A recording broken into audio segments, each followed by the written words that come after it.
A mediados de octubre pasado, fue sorpresivamente detenido en el Aeropuerto Internacional de Los Ángeles, California, en Estados Unidos, el general Salvador Cienfuegos Cepeda,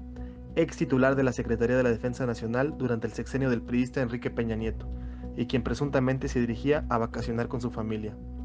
El 16 de octubre, el presidente de México, Andrés Manuel López Obrador, calificó el hecho en su tradicional conferencia matutina de prensa como muy lamentable. Sin embargo, pidió expresa y enérgicamente no adelantar vísperas al respecto. Horas más tarde, ese mismo día, la Corte del Distrito Este de Nueva York informó que se habían presentado 4 graves cargos contra el general Cienfuegos en territorio americano: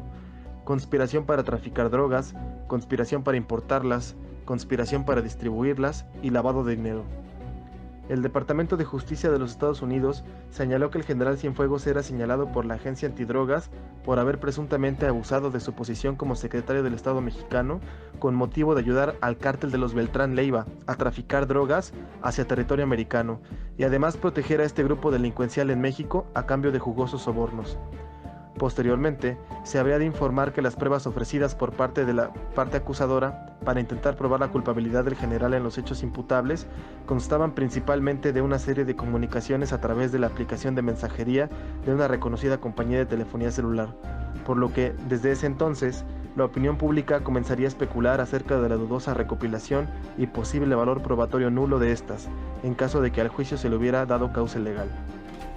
Después de que el extitular de la Defensa Nacional compareció ante un tribunal federal en Los Ángeles, vía virtual, el 20 de noviembre, en una segunda audiencia, un juez de Los Ángeles rechazó otorgar la libertad bajo fianza al general Cienfuegos por posible riesgo de fuga, a pesar de los intentos de la defensa por solicitar la libertad condicional de su cliente sobre pretexto de la avanzada edad del general, quien es población de riesgo a causa de la pandemia de COVID-19 que azota al mundo entero.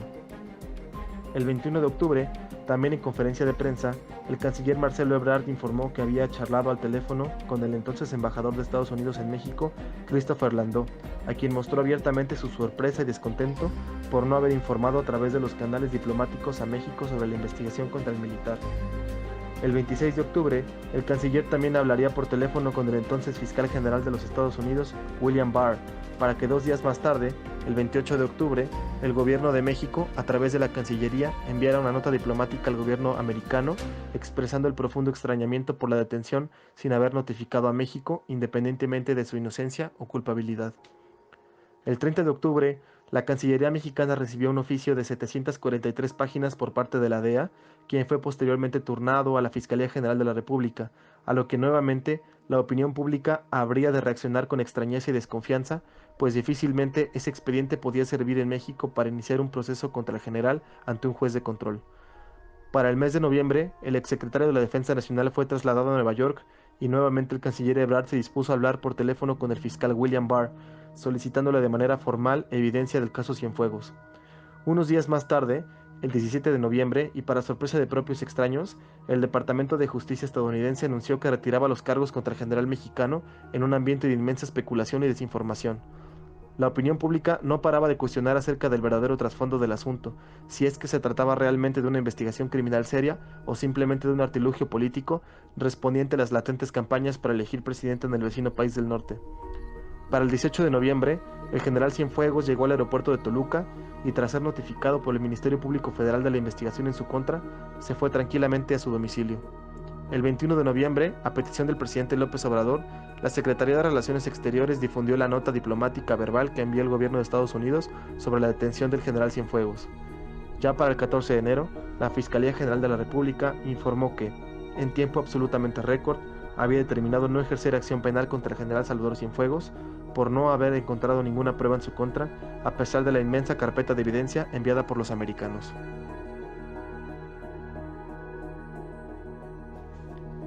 Contrario a su discurso durante la década pasada, el muy preocupante papel que el presidente López Obrador ha dado a las Fuerzas Armadas, extralimitando absurdamente sus facultades constitucionales, tiene a nuestro país en una excesiva sobremilitarización. Se está fortaleciendo cada vez más la presencia del ejército en la vida pública del país a través de asignarle mayor presupuesto para realizar más tareas. Ahora bien, un golpe tan duro como la detención del general Salvador Cienfuegos, con todas sus condecoraciones y logros militares,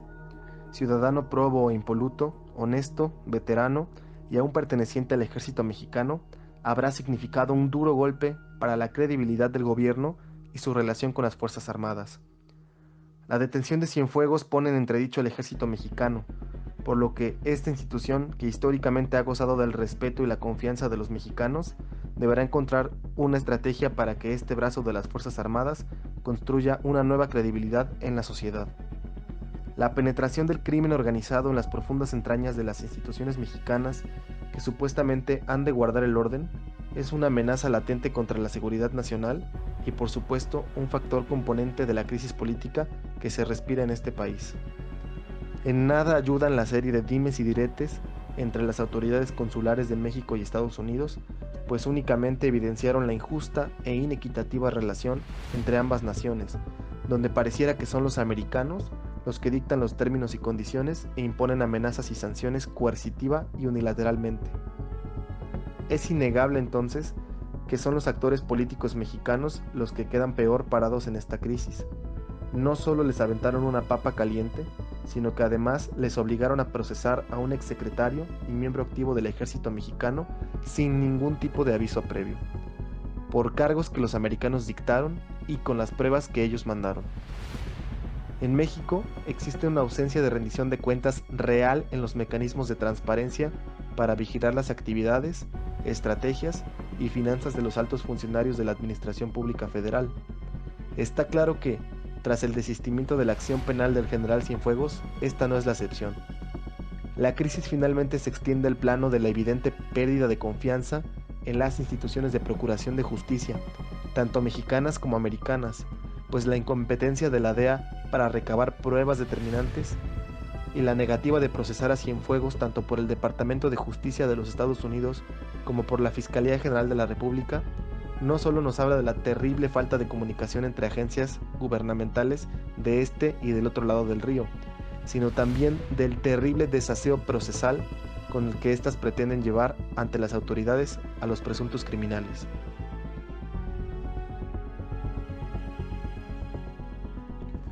Desde la opinión pública, el manejo institucional de la crisis se ha debatido entre dos aristas antagónicamente opuestas: la exoneración de un presunto culpable para no contrariar a los militares, o la defensa de la imagen del país y de una institución afectada por una acusación de tintes absurdos. Lo cierto es que, desde el principio, se le ha dado un tratamiento más que nada político al manejo de la crisis, donde debiera tratarse de un asunto meramente jurídico. Hablando desde la presunción, como el ejército presionó al presidente López Obrador, este le pidió a su amigo Donald Trump que entregara a Cienfuegos por meras razones políticas. Trump, a su vez, presionó a la DEA y al Departamento de Justicia de los Estados Unidos para que retiraran el expediente del juzgado de Nueva York y mandó al general a México, nuevamente por razones políticas. Libre, pero no necesariamente inocente, estos apremios resultan en el no ejercicio de la acción penal. Se trata, en resumen, de meras presiones políticas. Simple y llanamente no hay trabajo jurídico profundo ni aquí ni en el país del tío Sam. El presidente López Obrador defendió la exoneración y dijo que se dio a conocer el expediente porque las circunstancias lo exigían, para insistir posteriormente en que con este caso se estaba ninguneando al país, tratándolo como empleado de un gobierno extranjero. Nuevamente, lo que debió haber sido un tratamiento exclusivamente jurídico terminó convirtiéndose en un pronunciamiento político, lo cual daña a las propias Fuerzas Armadas e incluso al general Cienfuegos. Las expresiones del presidente en la mañanera, acusando a la DEA de intervencionista y abusiva, convirtiendo el tema en un asunto de soberanía, contamina a todo el proceso de un sospechosismo que no beneficia a ninguna de las partes. Ciertamente, fue importante mostrar que eran insuficientes las pruebas y las graves acusaciones sobre el más alto rango de las Fuerzas Armadas, pues el hecho de que el responsable de la seguridad pública y la defensa del país estuviera a sueldo del crimen organizado perjudica seriamente la legitimidad del Estado mexicano. Sin embargo, la rapidez con la que la Fiscalía condujo la investigación para exonerarlo y el hecho de que sus conclusiones coincidieran con los pronunciamientos que venía haciendo el presidente es también sumamente dañino para la legitimidad de la justicia mexicana. Que no nos quede duda, el mal manejo jurídico del caso para exonerar al exsecretario de la Defensa por parte del gobierno federal frente a la administración estadounidense, al politizarlo exacerbadamente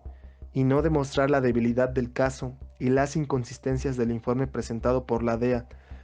sobre todo, traerá serias consecuencias en la relación entre México y Estados Unidos, hoy bajo la presidencia de Joe Biden.